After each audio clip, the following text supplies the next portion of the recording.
S S ಟಿವಿಯಲ್ಲಿ ಜಾಹೀರಾತು ನೀಡಲು ಈ ನಂಬರಿಗೆ ಸಂಪರ್ಕಿಸಿ. ಎಲ್ರಿಗೂ ನಮಸ್ಕಾರ. ಆ್ಯಕ್ಚುಲಿ ನಾವೆಲ್ಲ ಲಾಸ್ಟ್ ಟ್ರೈಲರ್ ಇವೆಂಟಲ್ಲಿ ಮೀಟ್ ಆಗಿದ್ವಿ.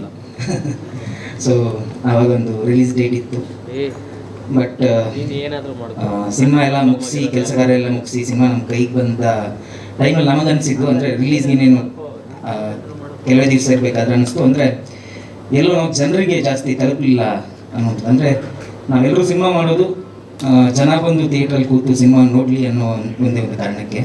ಸೊ ಎಲ್ಲ ಅವರಿಗೆ ನಾವು ತಲುಪಲಿಲ್ಲ, ನಮ್ಮ ಸಿನಿಮಾ ಬಗ್ಗೆ ಅವರಿಗೇನು ಅಷ್ಟು ಮಾಹಿತಿ ಸಿಗಲಿಲ್ಲ ಅನ್ನುವಂಥದ್ದು ನಮ್ಮ ತಂಡದಲ್ಲಿ ಒಂದು ಎಲ್ಲರಿಗೂ ಒಂದು ಅಭಿಪ್ರಾಯ ಬಂದು ಎಲ್ಲರೂ ಕೂತು ಮಾತಾಡಿ ಒಂದು ನಿರ್ಧಾರಕ್ಕೆ ಬರ್ತೀವಿ, ಇಲ್ಲ ಈಗ ಬರೋದು ಬೇಡ, ಒಂದು ಒಳ್ಳೆ ಡೇಟ್ ನೋಡಿಕೊಂಡು ಬರೋಣ ಅಂತ. ಸೊ ಅದಕ್ಕೆ ನಮ್ಮ ನಿರ್ಮಾಪಕರು ಹಾಗೆ ನನ್ನ ಇಡೀ ಚಿತ್ರತಂಡ, ನನ್ನ ಟೆಕ್ನಿಷಿಯನ್ಸ್ ಎಲ್ಲರೂ ಒಪ್ಕೋತಾರೆ. ಸೊ ಅದಾದ ನಂತರ ಈಗ ಎಲ್ಲವೂ ಕೂಡಿ ಬಂದು ಈ ಫೆಬ್ರವರಿ 20ಕ್ಕೆ ನಾವು ಸಿನಿಮಾವನ್ನು ರಿಲೀಸ್ ಮಾಡೋಣ ಅಂತ ನಿರ್ಧರಿಸಿ ಒಂದು ಪ್ರೆಸ್ ಮೀಟ್ನ ಇವತ್ತು ಕರೆದಿದ್ದೀವಿ. ನೀವು ಬಂದಿರೋದಕ್ಕೆ ಎಲ್ಲರಿಗೂ ಥ್ಯಾಂಕ್ಸ್. ಸೊ ನಾವೇನೋ ಅವತ್ತು ಪುಷ್ ಮಾಡಿದ್ವಿ ಡೇಟ್ನ, ಈಗ ನಾವು ನಿಮ್ಮ ಹತ್ರ ಕೇಳ್ಕೊತಾ ಇದ್ವಿ, ದಯವಿಟ್ಟು ನಮ್ಮನ್ನು ನೀವು ಜನರ ಹತ್ರ ಆದಷ್ಟು ಪುಷ್ ಮಾಡಿಸಿ. ನಿಮ್ಮ ಸಹಕಾರ ಸಹಾಯ ತುಂಬ ಅಗತ್ಯ ನಮಗೆ. ಅಷ್ಟೇ. ಇಲ್ಲ ಸರ್, ಫೆಬ್ರವರಿ 20. ಎಸ್ ಇಲ್ಲ, 6 ಡೇಟ್ ನಾವು ಅಂದ್ಕೊಂಡಿರಲಿಲ್ಲ, 20 ಅಂತಲೇ ಅಂದ್ಕೊಂಡಿದ್ದೀವಿ. ಹೌದು ಸರ್, 2 ಬಾರಿ ಆಗಿತ್ತು. ಈಗ 3ನೇದಕ್ಕೆ ನಾವು ಖಂಡಿತ ಸ್ಟ್ರೈಟ್ ಥಿಯೇಟ್ರಿಗೆ ಬರ್ತಾ ಇದ್ದೀವಿ. ಸರ್ ಡಿಸ್ಟ್ರಿಬ್ಯೂಷನ್ ಬಂದು KVN ಪ್ರೊಡಕ್ಷನ್ ಅವರು ಮಾಡ್ತಾ ಇದ್ದಾರೆ. ಹೌದು, ಮಾಡ್ತಾ ಇದ್ದಾರೆ. ಹಾಂ ಸರ್, ಹೌದು. ಎಸ್, ಒಂದಿಷ್ಟು ಪ್ಲ್ಯಾನ್ಸ್ಗಳನ್ನ ಮಾಡ್ಕೊಂಡಿದ್ವಿ. ಅಂದರೆ ನಾವು ಹೋದ ಸಲ ಮೀಡಿಯಾ ಅಥವಾ ಸೋಷಿಯಲ್ ಮೀಡಿಯಾದಲ್ಲಿ ಆದಷ್ಟು ನಾವು ಮಾಡ್ಕೊಂಡಿದ್ವಿ, ಒಂದಿಷ್ಟು ಇಂಟರ್ವ್ಯೂಸ್ ಆಗಲಿ ಅಥವಾ ಒಂದಿಷ್ಟು ಕಂಟೆಂಟ್ಗಳನ್ನೆಲ್ಲ ಮಾಡ್ಕೊಂಡಿದ್ವಿ. ಆದಷ್ಟು ಈ ಸಲ ಜನರೊಂದಿಗೆ ನೇರವಾಗಿ ಮಾತಾಡೋಕ್ಕೆ ಸಿಗೋಕ್ಕೆ ಸಾಧ್ಯ ಆಗುತ್ತಾ ಅಂತ ನಾವು ಟ್ರೈ ಮಾಡ್ತಾ ಇದ್ದೀವಿ. ಆದಷ್ಟು ಒಂದಿಷ್ಟು ಊರುಗಳಿಗೆ ವಿಸಿಟ್ ಮಾಡಿ ಅಲ್ಲಿಯ ಒಂದಿಷ್ಟು ಸ್ಟೂಡೆಂಟ್ಸ್ ಕಾಲೇಜ್ಗಳಿಗೋ ಅಥವಾ ಅಲ್ಲಿಯ ಒಂದಿಷ್ಟು ಜನರ ಜೊತೆಗೆ ಮಾತಾಡಿ 1 to 1 ಅವ್ರನ್ನ ಥಿಯೇಟ್ರಿಗೆ ಬರೋ ಹಾಗೆ ರಿಕ್ವೆಸ್ಟ್ ಮಾಡಿಕೊಂಡು ಬರುವಂಥ ಒಂದಿಷ್ಟು ಪ್ಲ್ಯಾನ್ಗಳನ್ನ ಮಾಡ್ಕೊತಾ ಇದ್ದೀವಿ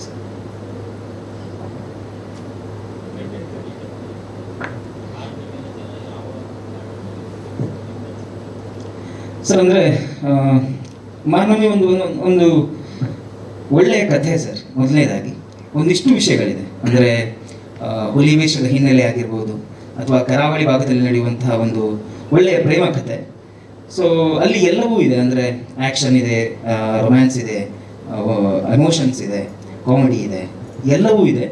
ಜೊತೆಗೆ ಕೊನೆಯಲ್ಲಿ ಸಿನಿಮಾ ನೋಡಿ ಕೊನೆಗೆ ಹೋಗಬೇಕಾದ್ರೆ ಸಂಬಂಧಗಳ ಬೆಲೆ, ಒಂದು ರಿಲೇಷನ್ಶಿಪ್ನ ವ್ಯಾಲ್ಯೂಸ್ ಏನು ಅನ್ನೋದು ಸಿನಿಮಾದಲ್ಲಿ ಗೊತ್ತಾಗುತ್ತೆ ಸರ್.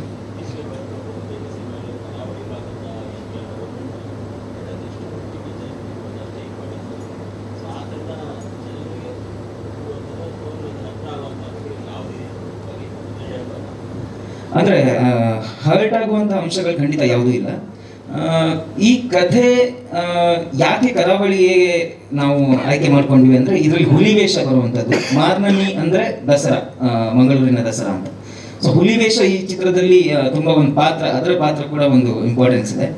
ಸೊ ಅದಕ್ಕೆ ಕರಾವಳಿ ಭಾಗವನ್ನೇ ನಾವು ಚೂಸ್ ಮಾಡ್ಕೊಂಡ್ವಿ. ಅದನ್ನು ಬಿಟ್ಟು ಸಿನಿಮಾದ ಕಥೆಯಲ್ಲಿ ಏನಿದೆ ಅದು ಖಂಡಿತ ಎಲ್ಲರಿಗೂ ಕನೆಕ್ಟ್ ಆಗುವಂಥದ್ದು. ಅಂದರೆ ಕೇವಲ ಕರಾವಳಿ ಭಾಗಕ್ಕೆ ಮಾತ್ರ ಕನೆಕ್ಟ್ ಆಗಬೇಕು ಅಂತಿಲ್ಲ. ಸೊ ಅದರಲ್ಲಿ ಚೇತು ಆಗಲಿ ಅಥವಾ ನಮ್ಮ ದೀಕ್ಷಾ ಅವರ ಪಾತ್ರ ಆಗಲಿ ಖಂಡಿತ ಕರ್ನಾಟಕದ ಯಾವ ಭಾಗದವರಿಗೂ ಕೂಡ ಅವರು ಈ 2 ಕ್ಯಾರೆಕ್ಟರ್ಗಳನ್ನ ಓಕೆ ಇದನ್ನು ಎಲ್ಲೋ ನೋಡಿದ್ದೀನಲ್ಲ ನಾನು ಅನ್ನುವಂಥ ಒಂದು ಭಾವನೆ ಅವ್ರಿಗೆ ಬರುತ್ತೆ ಅನ್ನೋದು ನನ್ನ ಅಭಿಪ್ರಾಯ ಸರ್. ಇದೇ ಫಸ್ಟ್ ಸ್ಟೆಪ್ಪು ಸರ್, ಮೊದಲ ಮೆಟ್ಟಿಲು. ಸೊ ತುಂಬ ಇಂಪಾರ್ಟೆಂಟ್. ಅಂದರೆ ತುಂಬ ವರ್ಷಗಳ ಒಂದು ಕನಸು, ಒಂದಿಷ್ಟು ಕೆಲಸ ಬೇರೆ ಕಡೆಯಲ್ಲಿ ಮಾಡಿಕೊಂಡು ಅಸಿಸ್ಟೆಂಟ್ ಡೈರೆಕ್ಟರ್ ಆಗಿ ಅಥವಾ ಕ್ರೂವಲ್ಲಿ ಒಂದಿಷ್ಟು ಕೆಲಸಗಳನ್ನ ಮಾಡಿಕೊಂಡು ಪ್ರೆಸ್ ಮೀಟ್ ಏನಕ್ಕೆ ಇದೆಲ್ಲ ಕಾರಣಗಳನ್ನೆಲ್ಲ ಶೆಟ್ಟರ್ ಕರೆಕ್ಟಾಗಿ ಹೇಳಿದ್ದಾರೆ. ಸೊ ನಿಮ್ಮ ಪ್ರಶ್ನೆಗಳಿದ್ರೆ ಉತ್ತರ ಕೊಡ್ಬೋದು ನಾವು ಅಷ್ಟೇ. ಈಗ ಯಾಕಂದರೆ ಮತ್ತೆ ರಿಪೀಟ್ ಮಾಡೋಕ್ಕಾಗುತ್ತೆ ಮನೆ ಕೂಡ ಅಂತ ಹೇಳಿದ್ರೆ.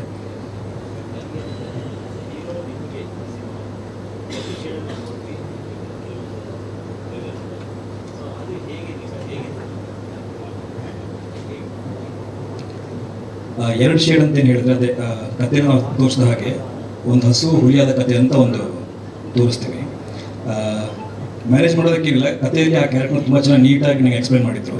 ಸೊ ನಂಗೆ ಆ್ಯಕ್ಟ್ ಮಾಡೋದು ತುಂಬ ಅನುಕೂಲ ಆಯಿತು, ಅಂದರೆ ಈಸಿ ಆಯ್ತು. ಅದು ಎರಡು ಶೇಡ್ ಕೂಡ, ಅಂದರೆ ಶೇಡ್ ಇಲ್ಲ ಅದು ಆ್ಯಕ್ಚುಲಿ ಮೂಮೆಂಟ್ಗೆ ಆ ಸಿಚುವೇಶನ್ ತಕ್ಕಂಗೆ ಮನುಷ್ಯ ಚೇಂಜ್ ಆಗ್ತಾನೆ. ಯಾವುದೇ ಮನುಷ್ಯ ಕೂಡ ಸಿಂಪಲ್ ಆಗಿರ್ತಾನೆ, ಅವನು ಎಕ್ಸ್ಟ್ರೀಮ್ ಲೆವೆಲ್ ಹೋದಾಗ ಅಥವಾ ತನ್ನವ್ರಿಗೆ ಏನೋ ಒಂದು ಆಘಾತ ಆದಾಗ ಅವನು ಬೇರೆ ಫೇಸ್ ರಿವೀಲ್ ಆಗುತ್ತೆ.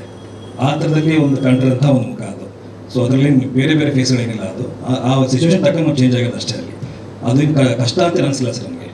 ಕತೆ ಗೊತ್ತಿರೋದ್ರಿಂದ, ಆ ಪಾತ್ರ ಗೊತ್ತಿರೋದ್ರಿಂದ ಪ್ರತಿಯೊಬ್ಬ ಮನುಷ್ಯನಲ್ಲೂ ಕಾಣಿಸುವಂತಹ ಒಂದು ಏನು ಹೇಳ್ತಾರೆ ಅದು ಸಿಚುವೇಶನ್ ತಕ್ಕಂಗೆ ಅದಕ್ಕೆ ರಿಯಾಕ್ಟ್ ಮಾಡುವಂಥ ಒಂದು ಇದಷ್ಟೇ ಅದು.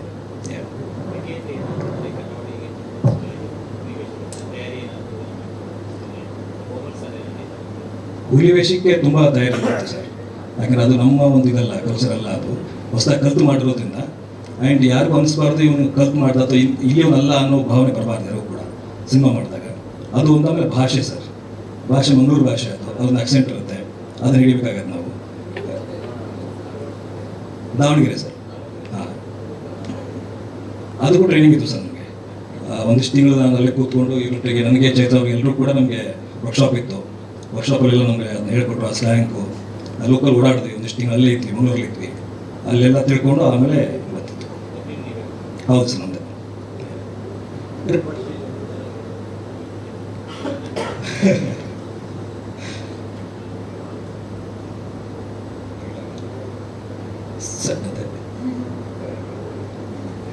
ಸಡನ್ನ ಕೇಳಿದಾಗ ಮಂಗಳೂರು ಭಾಷೆ ಎಲ್ಲ ಚೂರು ಯೋಚನೆ ಮಾಡಬೇಕಾಗತ್ತೆ.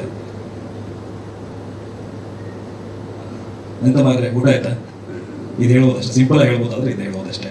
ಯಾಕಂದ್ರೆ ಸಿನಿಮಾದಲ್ಲಿ ಅಂದ್ರೆ ಸ್ಕ್ರಿಪ್ಟ್ ಇರುತ್ತೆ, ನಾವೆಲ್ಲ ಹ್ಯಾಟ್ ಮಾಡಿರ್ತೀವಿ, ಸೊ ಅಲ್ಲಿ ಈಸಿಯಾಗಿ ಬರುತ್ತೆ. ಇಲ್ಲಿ ಈ ಥರ ಕೇಳಿದ್ರೆ ಒಂದು ಚೂರು ಕಷ್ಟ ಆಗುತ್ತೆ ಅಷ್ಟೇ ನಮಗೆ.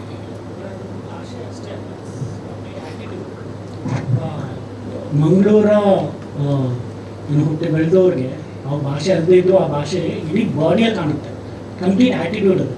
ಸೊ ಅದನ್ನು ಕಲಿಯೋದು ಒಂದು ಟಾಸ್ಕ್. ಅವ್ರು ಹೆಂಗೆ ನಡೀತಾರೆ, ಹೆಂಗೆ ಹೋರಾಡ್ತಾರೆ, ಒಂದು ಪದನ ಬಳಸಬೇಕಾದ್ರೆ ಎಂಟೈರ್ ಬಾಡಿ ಹೆಂಗೆ ರಿಯಾಕ್ಟ್ ಮಾಡ್ತಿರುತ್ತೆ ಅನ್ನೋದು ತುಂಬ ಇಂಪಾರ್ಟೆಂಟ್. ಹಾಗಾಗಿ ಅವ್ರಿಗೆ ವರ್ಕ್ಶಾಪ್ ಅಷ್ಟು ದೀರ್ಘಕಾಲವಾಗಿ ಮಾಡಿಸಿದ್ರು. ಸೊ ಅದೊಂದು ಚಾಲೆಂಜಿಂಗ್ ಖಂಡಿತ. ಇಬ್ಬರಿಗೂ ಇವರು ಮೇಡಮ್ ಇದ್ದರು, ಬಟ್ ಅವರು ತುಂಬಾ ಎಕ್ಸಸೈಸ್ ಮಾಡಿದ್ದಾರೆ. ನಾನು ಮಾಡಿದೆ.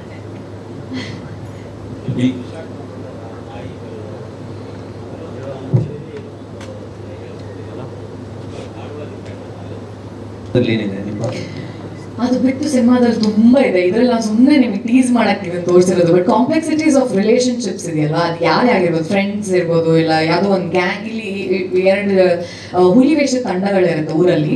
ಸೊ ಅವ್ರ ಮಧ್ಯೆ ಇರುವಂಥ ಒಂದು ರಿಫ್ಟ್ ಇರ್ಬೋದು, ಇಲ್ಲ ಅವ್ರ ಫ್ರೆಂಡ್ಶಿಪ್ಸ್ ಇರ್ಬೋದು, ಇಲ್ಲ ಬ್ಯಾಕ್ ಸ್ಟ್ಯಾಬಿಂಗ್ ಇರ್ಬೋದು, ಇಲ್ಲ ಲವ್ ಸ್ಟೋರಿ ಇರ್ಬೋದು, ಆ್ಯಂಡ್ ಹುಚ್ಚತನ, ಒಂದು ಯಂಗ್ ಹುಡುಗಿದ ಹುಚ್ಚತನ ಇರ್ಬೋದು, ಎಲ್ಲವೂ ಇದೆ. ಆ್ಯಂಡ್ ಅದೆಲ್ಲಾನು ಸೇರಿಸಿ ಆ dramatic experience towards the end of the cinema ಬಂದಾಗ ಹೇಗೆ ನಿಮಗೆ ತುದಿಯಲ್ಲಿ ಕೂರಿಸಿ ಓ ಇದೇ ಎಂಡಿಂಗು ಅಂತ ನೀವು ಗೆಸ್ ಮಾಡಿದ್ಮೇಲೆ ಅದೆಲ್ಲ ಎಂಡಿಂಗು ಇನ್ನೊಂದಿದೆ ಅಂತ ತೋರಿಸೋದು ನಮ್ಮ ಸಿನಿಮಾದಲ್ಲಿದೆ. ಆ ಟ್ವಿಸ್ಟ್ ಇದೆ, ಆ ಒಂದು ಸ್ಪೆಷಾಲಿಟಿ ನಮ್ಮ ಸಿನಿಮಾದಲ್ಲಿ ನಾವು ಕೊಡ್ತಿದ್ದೀವಿ ಅಂತ ಐ ಥಿಂಕ್ ಆಗಿದೆ.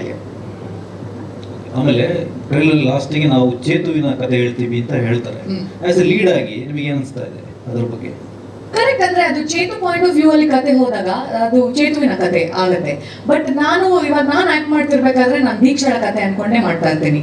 ಸೊ ನರೇಶನ್ ಡೈರೆಕ್ಟರ್ದು ಯಾವುದೇ ರೀತಿಯಲ್ಲಾದ್ರೂ ಪ್ರತಿಯೊಂದು ಪಾತ್ರ, ಇವಾಗ ಇನ್ನೊಂದು ಯಾವುದೋ ಪುಟ್ಟ ಪಾತ್ರ ಬಂದ್ರೆ, ಇವಾಗ ಚೇತು ಅಮ್ಮನ ಕ್ಯಾರೆಕ್ಟರ್ ಅನ್ಕೊಳ್ಳೋಣ, ಅವ್ರ ಸ್ಟೋರಿಯಲ್ಲಿ ಅವರೇ ಹೀರೋ.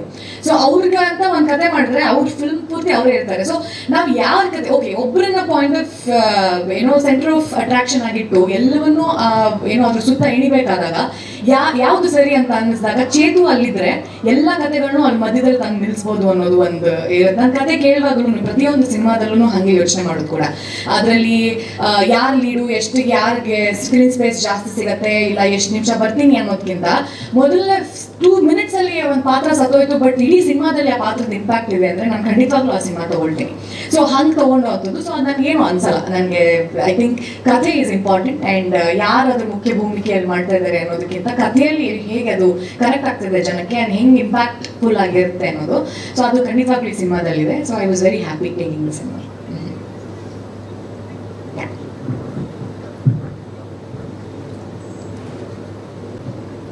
ಬಹುಶಃ ಎಲ್ಲರೂ ಸುಮಾರು ವಿಚಾರಗಳನ್ನ ಆಗಲೇ ಹೇಳಿದ್ದಾರೆ. ಆ್ಯಂಡ್ ಇನ್ನೇನು ರಿಲೀಸ್ ಡೇಟು ಅನೌನ್ಸ್ ಮಾಡಿದ್ದೀವಿ, ಬರ್ತೀವಿ ಕೂಡ. ಸೊ ಇನ್ನೇನೇನು ಕ್ವೆಶನ್ಸ್ ಇದೆ ಕೇಳಿ. ಥಿಯೇಟರ್ ಲಿಸ್ಟಿಂಗ್ ಆಗಿದೆ, ಬಹುಶಃ ನಿಮಗೆ ಒಂದು ವಾರ ಇದ್ದಂಗೆ ಫೈನಲ್ ಲಿಸ್ಟ್ ಸಿಕ್ತು. ಬಟ್ ಈಗಾಗಲೇ ನಾವು ಪ್ರಮುಖ ಸಿಟಿಗಳಲ್ಲಿ ಮೇನ್ ಥಿಯೇಟರ್ಸ್ನೆಲ್ಲ ಲಾಕ್ ಮಾಡಿದ್ದೀವಿ ಆ್ಯಂಡ್ ಎಷ್ಟು ಸ್ಕ್ರೀನ್ಸ್ ಬೇಕು ಅನ್ನೋದನ್ನೆಲ್ಲ ಡಿಸ್ಕಸ್ ಮಾಡ್ತೀವಿ. ಸೊ ಹಾಗಾಗಿ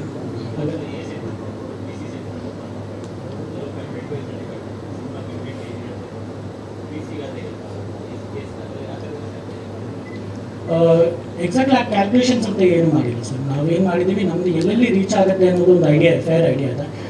ಈಗಾಗಲೇ ಕೆಲವೊಂದು ಸಿಟೀಸಲ್ಲಿ ನಾವೊಂದು ಅಷ್ಟು ಜನ ಅಂತ ಮಾತಾಡೋಲ್ಲ, ಅವ್ರ ರೆಸ್ಪಾನ್ಸ್ ಹೆಂಗಿದೆ ಅಂತ ನೋಡ್ಕೊಂಡು ಅಲ್ಲಿನ ಥಿಯೇಟರ್ಸ್ ಯಾವುದಾದ್ರು ನಮಗೆ ಅರ್ಥ ಆಗಿದೆ, ಕನ್ನಡ ಸೆಂಟರ್ಸು ಅಂಥದ್ದನ್ನೆಲ್ಲ ನಾವು ಮ್ಯಾಪ್ ಮಾಡಿ ಇಟ್ಟಿದ್ದೀವಿ. ಸೊ ಇನ್ನೊಂದು ವಾರ ಇದ್ದಂಗೆ ಇದನ್ನೆಲ್ಲ ನಾವು ಕ್ಲೋಸ್ ಮಾಡ್ಕೊತೀವಿ. Single plus multiplex, single multiplex ಎರಡೂ ಬರುತ್ತೆ. ಸ್ಯಾಟಲೈಟು OTT ಮಾತುಕತೆ ಆಗಿದೆ.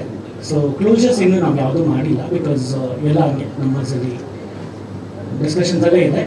ಸೊ ಕೆಲವೊಬ್ಬರು ರಿಲೀಸ್ ಆದಮೇಲೆ ಮಾತಾಡೋಣ ಅಂತ, ಕೆಲವೊಬ್ಬರು ಮಾತಾಡ್ತೀವಿ ಅಂತ. So will close it. So ಬೇರೆ ಲ್ಯಾಂಗ್ವೇಜ್ಗೆ ಡಿಸ್ಕಷನ್ ಇದೆ, 2 ಲ್ಯಾಂಗ್ವೇಜ್ಗೆ ಆಗಲೇ ಮಾತಾಡಿದ್ದೀವಿ. ಬಟ್ ಎಲ್ಲ ಇಲ್ಲಿ ರಿಲೀಸ್ ಆಗಿ ಒಂದು ವಾರ ಆದಮೇಲೆ ಅಲ್ಲಿ ರಿಲೀಸ್ ಆಗುವಂಥ ಪ್ಲ್ಯಾನ್ಸ್ ಇರೋದು. ಸೊ ಹಾಗಾಗಿ ಡಬ್ಬಿಂಗ್ ಎಲ್ಲ ಆಲ್ಮೋಸ್ಟ್ ಏನು ಪ್ರೊಡಕ್ಷನ್ ಅವ್ರು ಅವರೇ, ಸಾರಿ ಡಿಸ್ಟ್ರಿಬ್ಯೂಟರ್ಸೇ ತೊಗೊಂಡಿದ್ರೆ ಅವರೇ ತೊಗೋತಾರೆ, ಇಲ್ಲಾಂದರೆ ನಾವು ಮಾಡಿ ಕೊಡ್ತೀವಿ. ಸೊ ಎರಡಕ್ಕೂ ರೆಡಿ ಇದ್ದೀವಿ. ಸೊ ಇದು ಇಲ್ಲಿ ಸ್ಟಾರ್ಟ್ ಆಗ್ತಾ ಇದ್ದಂಗೆ ಅಲ್ಲಿ ಶುರು ಆಗುತ್ತೆ. ಕೇಳಬಾರ್ದು ಸರ್, ಬಜೆಟ್ಸ್ ಮಾತ್ರ ಕೇಳಲೇಬಾರ್ದು, ನಿಮಗೆ ತಲೆ ದಿಮ್ಮರುತ್ತೆ. ಸೊ ಇನ್ನು ಹೆಚ್ಚಿಗೆ ಏನು ಖರ್ಚು ಮಾಡಿಲ್ಲ, ಎಷ್ಟು ಬೇಕೋ ಅಷ್ಟು ನೀಟಾಗಿ ಖರ್ಚು ಮಾಡಿದ್ದೀವಿ ಅಷ್ಟೇ.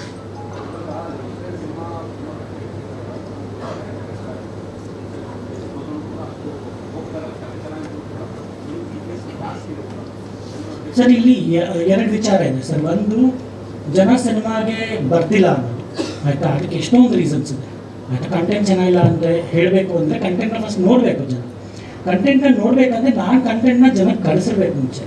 ಸೊ ಇಲ್ಲಾಗಿದ್ದು ಗೊಂದಲಗಳು ಅದೇ. ನಮಗೆ ಲಾಸ್ಟ್ ಟೈಮ್ ಅಷ್ಟು ಗ್ಯಾಪ್ ಸಿಗಲೇ ಇಲ್ಲ, ತುಂಬ ರಶಲ್ಲಿ ನಾವು ಡೇಟ್ ಫಿಕ್ಸ್ ಮಾಡಿದ್ವಿ, ಮುಂದೆ ಹೋದರೆ ಥಿಯೇಟರ್ ಸಿಗಲ್ಲ, ದೊಡ್ಡ ಸಿನಿಮಾ ಇದೆ, ಅದಿದೆ ಇದಿದೆ ಅಂದ್ಕೊಂಡು. ಸೊ ಆ ರಶಲ್ಲಿ ಬರಬೇಕಾದ್ರೆ ನಮ್ಗೆ ಹೊರಟಿದ್ದು, ಹೌದು ನಾನು ಎಷ್ಟೋ ಜನಕ್ಕೆ ಗೊತ್ತೇ ಇಲ್ಲ ಅಂತ, ಈ ಸಿನಿಮಾ ಯಾಕೆ ನಾನು ನೋಡಬೇಕು ಥಿಯೇಟರ್ಗೆ ಅಂತ ಅವ್ರಿಗೆ ಅರ್ಥನೇ ಆಗಿಲ್ಲ. ಸೊ ಅದನ್ನು ಅರ್ಥ ಮಾಡಿಸ್ಬೇಕು ಅಂತಲೇ ನಾವು ಟೈಮ್ ತೊಗೊಂಡು ಮುಂದಕ್ಕೆ ಬಂದದ್ದು. ಸೊ ಈಗ ಆ ನಿಟ್ಟಲ್ಲೇ ನಾವೊಂದು ಕಂಪ್ಲೀಟ್ ರೋಡ್ ಮ್ಯಾಪ್ ಹಾಕಿ ಜನರ ಹತ್ರ ಹೋಗಿ ಈ ಕಂಟೆಂಟ್ನ ನೀವು ಯಾಕೆ ನೋಡಬೇಕು ಅನ್ನೋದನ್ನು ಪ್ರಶ್ನಿಸ್ತಾ ಇದ್ದೀವಿ. ಸೊ ಅಲ್ಲಿಂದ ಬರ್ತಾರೆ ಅನ್ನೋಂಥ ಒಂದು ಕಾನ್ಫಿಡೆನ್ಸ್ ಇದೆ. ಸೊ ಮುಖ್ಯವಾಗಿ ಅದೊಂದಕ್ಕೋಸ್ಕರ ನಾವು ಮುಂದಕ್ಕೆ ಬಂದು ಅಷ್ಟೇ.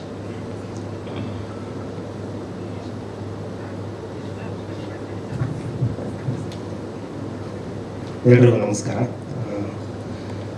ಇದರಲ್ಲಿ ಇದೇ ತಿಂಗಳು 20ನೇ ತಾರೀಕು ಸಿನಿಮಾ ರಿಲೀಸ್ ಆಗ್ತಿರೋದು. ಶಿವಸೇನಾ ಅಂತ ಸಿನಿಮಾಟೋಗ್ರಫರ್. ಕ್ವಾಲಿಟಿ ಸೈಡ್ ಸಿನಿಮಾಟೋಗ್ರಫಿ ತುಂಬ ಚೆನ್ನಾಗಿ ಮೂಡಿ ಬಂದಿದೆ. ಇವ್ರ ಹೆಸರು ಶಿವಸೇನಾ ಅಂತ. ಸಲಗ, ಭೀಮಾ, ಸಿಟಿ ಲೈಟ್ಸ್ ಅದೆಲ್ಲರ ಸಿನಿಮಾಟೋಗ್ರಫರ್ ಇವರೇ. ಎಲ್ಲ ಹಿಟ್ ಸಿನಿಮಾಗಳನ್ನ ಕೊಟ್ಟಿರೋದು ಅವರೆಲ್ಲ. ಸ್ವಲ್ಪ ನಮ್ಮ ಸಿನಿಮಾಗೂ ಆಗಿ ನಮ್ಮ ಸಿನಿಮಾನು ಹಿಟ್ ಆಗಲಿ ಅಂತ. ಸೊ ಶಿವಸೇನಾ ಅವರು ಸಿನಿಮಾಟೋಗ್ರಫರ್. ನನ್ನ ಫೇವ್ರೆಟ್ DOP ಅವರು. ಒಂದು ಸಿನಿಮಾ ಮಾಡೋದಕ್ಕೆ ಒಬ್ಬ ಹೀರೋಯಿನ್ ಎಷ್ಟು ತುಂಬ ಇಂಪಾರ್ಟೆಂಟ್ ಆಗುತ್ತೆ, ಅಥವಾ ಡೈರೆಕ್ಟ್ ಇಂಪಾರ್ಟೆಂಟ್ ಆಗುತ್ತೆ, ಹಾಗೆ ಟೆಕ್ನಿಕಲ್ ಟೀಮ್ ಕೂಡ ತುಂಬ ಮ್ಯಾಟ್ರ್ ಆಗುತ್ತೆ. ಅದನ್ನು ನಾನು ಕಲ್ತಿದ್ದು ಶಿವು ಸೆಟ್ಸಲ್ಲಿ ಇರಬೇಕಾದ್ರೆ. ಯಾಕೆಂದರೆ ನಾವು ಒಂದು ಕಡೆ ಕಡಿಮೆ ಬಜೆಟ್ಸಲ್ಲಿ ಯಾವ ಕ್ಯಾಮ್ರಾ ಯೂಸ್ ಮಾಡ್ತೀವಿ, ಯಾವ ಇದು ಯೂಸ್ ಮಾಡ್ತೀವಿ ಅನ್ನೋದಕ್ಕಿಂತ ಪ್ರತಿಯೊಂದು ಶಾರ್ಟನ್ನು ನಾವು ಇನ್ನೊಂದು ರೀತಿಯಲ್ಲಿ ಹೆಂಗೆ ಮಾಡಬಹುದು, ಯಾವುದನ್ನು ಯಾವ ಆ್ಯಂಗಲಲ್ಲಿ ತೊಗೊಂಡ್ರೆ ಅಥವಾ ಯಾವ ಲೈಟಿಂಗಲ್ಲಿ ತೊಗೊಂಡ್ರೆ ಪ್ರತಿಯೊಂದನ್ನು ಸಂಜೆ ಆದರೆ ಡಿಸ್ಕಸ್ ಮಾಡಿ ಏನು ಲೊಕೇಶನ್ಸ್ನ ಲಾಕ್ ಮಾಡಿ ಅದಾದಮೇಲೆ ಹೋಗಿ ಬೆಳಗ್ಗೆನೆ ಅದನ್ನು ಸೆಟ್ ಮಾಡಿ ಕೊಡ್ತಾ ಇದ್ದಂಥವ್ರು ನಮ್ಮ DOP. ಸೊ ಇವರಿಬ್ಬರು ಇಲ್ಲ ಅಂದಿದ್ರೆ ಈ ಸಿನಿಮಾ ಇಷ್ಟು ಗ್ರ್ಯಾಂಡಿಯರಾಗಿ ಬರ್ತಾ ಇರಲಿಲ್ಲ.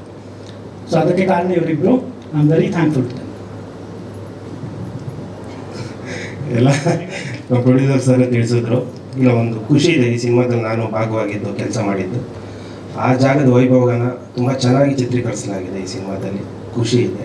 ಫೈನಲಿ ಈ ಇದ್ದಿದ್ದ ಸಮಯದಲ್ಲಿ ಕ್ವಾಲಿಟಿಗೋಸ್ಕರ ತುಂಬ ಚೆನ್ನಾಗಿ ವರ್ಕ್ ಮಾಡಿದ್ದೀವಿ ಟೀಮ್ ಕಡೆ. ಸತತವಾಗಿ ಒಂದು 70 ಡೇಸ್ ಶೂಟ್ ಮಾಡಿದ್ದೀವಿ ಸರ್. ಚೆನ್ನಾಗಿ ನಗ್ನಗ್ತಾನೆ ಇರ್ತಿದ್ವಿ ಸರ್ ಪ್ರತಿ ಸಲ. ಹೌದು, ಅಂದರೆ ಕ್ಯಾಮ್ರಾಮನ್ ಅಂದರೆ ತುಂಬ ಸೀರಿಯಸ್ ಆಗಿರ್ತಾರೆ ಹಿಂದೆಗಡೆ ಅನ್ನೋದೊಂದು ಇರುತ್ತಲ್ಲ ಸರ್. ನಾವು ಮುಂದೆಗಡೆ ಸೀರಿಯಸ್ ಇಲ್ಲ ಅಂತ ತೋರಿಸ್ಕೊಟ್ವಿ ಅಷ್ಟೇ, ನಗ್ನಗ್ತಾ ಇರ್ತೀವಿ ಎಲ್ಲ ಒಟ್ಟಿಗೆ ಅಂತ. ಸರ್ ಈ ಸಿನಿಮಾದಲ್ಲಿ ಮೊದಲು ಕಂಟೆಂಟ್ ತುಂಬ ಸ್ಟ್ರಾಂಗ್ ಆಗಿತ್ತು. ನಾನು ಕೇಳಿದಾಗ ತುಂಬ ಖುಷಿ ಆಯಿತು. ಈ ಥರದ್ದೊಂದು ಸಿನಿಮಾ ಮಾಡಬೇಕು ಅನ್ನೋದು ನನ್ನ ಕನಸಾಗಿತ್ತು, ಅದು ನನಸಾಗಿದೆ. ಮತ್ತು ಆ ಜಾಗ, ಆ ಪ್ರತಿ ಸಲ ಜಾಗ ಅದರದ್ದೇ ಆದಂಥ ಒಂದು ರಿಯಾಕ್ಷನ್ಸ್ ಕೊಡ್ತಾ ಇರುತ್ತೆ. ಅದು ನನಗೆ ಹೊಸ್ದಾಗಿ ಕಂತ ಶುರುವಾಯಿತು. ಅದನ್ನು ಫ್ರೇಮಿಂಗ್ ಮಾಡಿದ್ದು ತುಂಬ ಚಾಲೆಂಜಸ್, ತುಂಬ ಸಮಯ ಸ್ಪೆಂಡ್ ಮಾಡಿದ್ವಿ. ಈ ಟೈಮಲ್ಲೇ ಶೂಟ್ ಮಾಡಬೇಕು ಅನ್ನೋದು ಡೈರೆಕ್ಟರ್ ಕಡೆಯಿಂದ, ಟೀಮ್ ಕಡೆಯಿಂದ ಡಿಸ್ಕಸ್ ಆಗಿ ಪ್ರತಿಯೊಂದು ಹಂತದಲ್ಲೂ ವೆಯ್ಟ್ ಮಾಡಿ ಶಾರ್ಟ್ಸ್ನ ಟೇಕಿಂಗ್ ತೊಗೊಂಡಿದ್ದೀವಿ. ನೀವು ಆಲ್ರೆಡಿ ದೊಡ್ಡ ಬಿಗ್ ಹಿಟ್ ಕೊಟ್ಟಿದ್ದೀರಾ. ಬಟ್ ಈ ಕರಾವಳಿ ಕಂಟೆಂಟ್ ಜೊತೆ ಕೆಲಸ ಮಾಡೋದು ಡಿಫ್ರೆನ್ಸ್ ಏನಿತ್ತು ಅಂತ, ಬೇರೆ ಕಂಟೆಂಟ್ಗೂ ಈ ಕಂಟೆಂಟ್ ಜೊತೆ ಕೆಲಸ ಮಾಡೋದು? ಸರ್ ತುಂಬ ಡಿಫ್ರೆನ್ಸ್ ಇದೆ ಸರ್. ನನಗೆ ಮೊದಲು ಅದು ತುಂಬ ಎಕ್ಸೈಟ್ ಆಗೋ ವಿಚಾರ ಏನು ಅಂದರೆ, ಕತೆ ಮುಖಾಂತರ ಆ ಜಾಗನ ಎಕ್ಸ್ಟಾಬ್ಲಿಷ್ಮೆಂಟ್ ಮಾಡೋದೇ ತುಂಬ ಹೊಸದಾಗಿತ್ತು. ಮತ್ತು ಆ ಪಾತ್ರಗಳ ಬಿಹೇವಿಯರ್ ತುಂಬ ಹೊಸದಾಗಿ, ಮತ್ತು ಆ ಭಾಷೆ, ಆ ಜಾಗ, ಆ ಜನ, ಅದನ್ನು ಫ್ರೇಮಿಂಗ್ ಮಾಡೋದೇ ನನಗೆ ಪ್ರತಿ ಸಲ ಹೊಸ್ತು. ಒಬ್ಬ ಸಿನಿಮಾಟೋಗ್ರಾಫರ್ಗೆ ಜಾಗನೇ ಫಸ್ಟ್ ಇಂಪಾರ್ಟೆಂಟ್ ಆಗುತ್ತೆ. ಕತೆ ಕೇಳ್ತಾ ಅದರಲ್ಲಿ ಎಷ್ಟು ಚೆನ್ನಾಗಿ ನಾವು ಫ್ರೇಮಿಂಗ್ ಮಾಡ್ತೀವಿ ಅಂತ. ಇದರಿಂದ ಇವಾಗ ಮಲಯಾಳಂನಲ್ಲಿ ಒಂದಿಷ್ಟು ಡಿಒಪಿಗಳು ಅವ್ರ ಜಾಗನ ಚೆನ್ನಾಗಿ ತುಂಬ ಎಕ್ಸ್ಟಾಬ್ಲಿಷ್ಮೆಂಟ್ ಮಾಡ್ತಾರೆ. ನಾವು ನಮ್ಮ ಜಾಗನ ಆ ಟೈಮಲ್ಲಿ ಸೆರೆ ಹಿಡಿಬೇಕಲ್ಲ ಸರ್, ಅದೊಂದು ತುಂಬ ಹೊಸ ವಿಷಯ ಅಂತ ನನಗೆ. Thank you sir.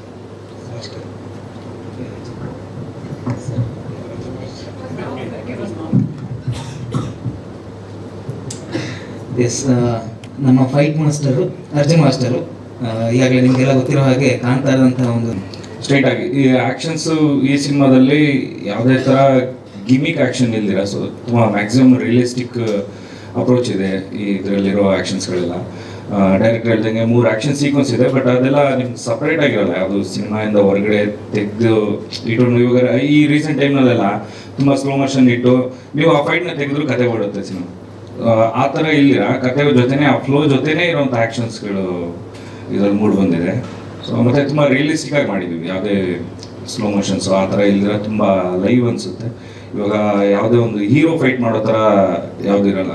ನೀವು ಆ ಥರ ಎಮೋಷನ್ಸ್ನ ಫೇಸ್ ಮಾಡಿದಾಗ ಹೆಂಗೆ ರಿಯಾಕ್ಟ್ ಆಗ್ತೀವಿ, ಸೊ ಅದೇ ಥರದ ಕೊರಿಯೋಗ್ರಫಿ ಇದರಲ್ಲಿ ಟ್ರೈ ಮಾಡಿದ್ದೀವಿ.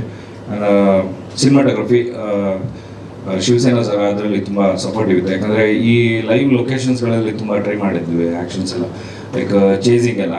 ಸೊ ಹೀರೋ ಮತ್ತು ಫೈಟರ್ಸ್ಗಳೆಲ್ಲ ಅವರೆಲ್ಲ ಏನು ಓಡಬೇಕು ಅದಕ್ಕಿಂತ ಮುಂದೆ ಇವ್ರು ಓಡಬೇಕು, ಬಿಕಾಸ್ ಅದು ಕ್ಯಾಪ್ಚರ್ ಮಾಡೋಕ್ಕೆ. ಸೊ ಯಾವುದನ್ನು ಸ್ಟಡಿ ಇಲ್ದಿರ ಎಲ್ಲನೂ ರನ್ನಿಂಗಲ್ಲಿ ತೆಗೆಯುವಂಥದ್ದು, ಆ ಥರದ್ದೆಲ್ಲ ಆ್ಯಕ್ಷನ್ಸ್ಗಳು. ಸೊ ಆ ಥರ ಸಪೋರ್ಟ್ ಎಲ್ಲ ತುಂಬ ಚೆನ್ನಾಗಿತ್ತು. ಈವನ್ ಹೀರೋಗೆ ನಾನು ಹೇಳ್ದಂಗೆ ತುಂಬ ಕಮರ್ಷಿಯಲ್ ಆ್ಯಕ್ಷನ್ಸ್ ಇಲ್ಲದೆ ಇರೋದ್ರಿಂದ ಎಲ್ಲ ಲೈವ್ ಇತ್ತು. ಸೊ ಫೈಟರ್ಸ್ ಹೊಡೆಯೋದಾಗಲಿ ಓಡಿಸ್ಕೊಳೋದಾಗಲಿ, ಸೊ ಸ್ವಲ್ಪ ಅಂದರೆ ತುಂಬ ರಿಸ್ಕಿ ಇಲ್ದಿರ ಲೈವ್ ಇತ್ತು. ನಿಮಗೆ ಸಿನಿಮಾ ನೋಡಿದಾಗ ಅದು ಫೀಲ್ ಆಗುತ್ತೆ. ಸೊ ಇವಾಗ ನಾನು ಅದನ್ನು ನೋಡಿದ್ದೀನಿ, ಎಡಿಟ್ ಮಾಡಿರೋದ್ರಿಂದ ಆ ಫೀಲ್ ಇದೆ ನನಗೆ. ತುಂಬ ಲೈವ್ ಆಗಿ ಬಂದಿದೆ. ರೀಸೆಂಟ್ ಟೈಮ್ನಲ್ಲಿ ನಾನು ಮಾಡಿರೋ ಆ್ಯಕ್ಷನ್ಗಳಲ್ಲಿ ಸ್ವಲ್ಪ ಇದೊಂದು ಲೈವ್ ಫೀಲ್ ಕೊಡ್ತಾ ಇದೆ. ಸೊ ಆ ಥರ ಖುಷಿ ಇದೆ.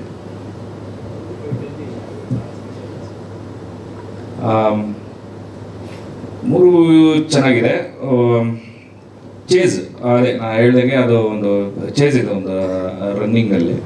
ಸೊ ಆ ಆ್ಯಕ್ಷನ್ ತುಂಬ ಚೆನ್ನಾಗಿದೆ. ಎಲ್ಲೂ ನಾನು ಮ್ಯಾಕ್ಸಿಮಮ್ ಅದರಲ್ಲಿ ಕೊರಿಯೋಗ್ರಫಿ ಎಲ್ಲ ಎಮೋಷನ್ ಜೊತೆನೇ ಕನ್ವೆ ಮಾಡೋ ಥರ ಇತ್ತು. ಯಾವುದು ನಮಗೆ ಫೈಟು ಏನು ಕಿಕ್ ಮಾಡು ಪಂಚ್ ಮಾಡು ಆ ಥರದ್ದು ಇಲ್ದಿರ. ಸೊ ಅಲ್ಲಿ ನಾವು ಓಡಬೇಕಾದ್ರೆ ಅಲ್ಲಲ್ಲಿ ಏನು ಸಿಗುತ್ತೆ ಎಲಿಮೆಂಟ್ಸ್ಗಳು, ಎಕ್ವಿಪ್ಮೆಂಟ್ಸ್ ಏನು ಸಿಗುತ್ತೆ, ಸೊ ಅದನ್ನೆಲ್ಲ ಇಟ್ಕೊಂಡು ಕೊರಿಯೋಗ್ರಾಫ್ ಮಾಡಿದ್ವಿ. ಸೊ ಅದು ತುಂಬ ಖುಷಿ ಕೊಡ್ತದೆ ಆ ಆ್ಯಕ್ಷನ್. ಇಲ್ಲ, ಆ ಥರ ಪ್ರೆಷರ್ ಏನು ಬಂದಿಲ್ಲ ಕತೆಗೆ, ಆದರೆ ಕತೆನಲ್ಲೇ ಇದ್ದಿದ್ದರಿಂದ ಸೊ ಆ ಫ್ಲೋನಲ್ಲೇ ಮಾಡ್ಕೊಂಡ್ಬಂದಿದ್ವಿ.